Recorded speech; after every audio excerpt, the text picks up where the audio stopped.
po bang plano ang ating Pangulo na pakiusapan po sila? Kayo po, wala po ba kayong plano bilang Pangulo ng ating bansa para pakiusapan mo sila na huwag nang ituloy yung impeachment dahil baka abala nga naman po sa trabaho ng ating gobyerno at syempre sa buhay at pamumuhay ng ating mga kababayan? The Senate has no choice. The House has no choice. They have to do this now.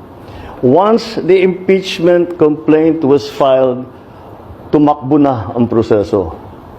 Sir, may nagsampa na po ng impeachment complaint against Vice President Leni Robredo. I won't allow.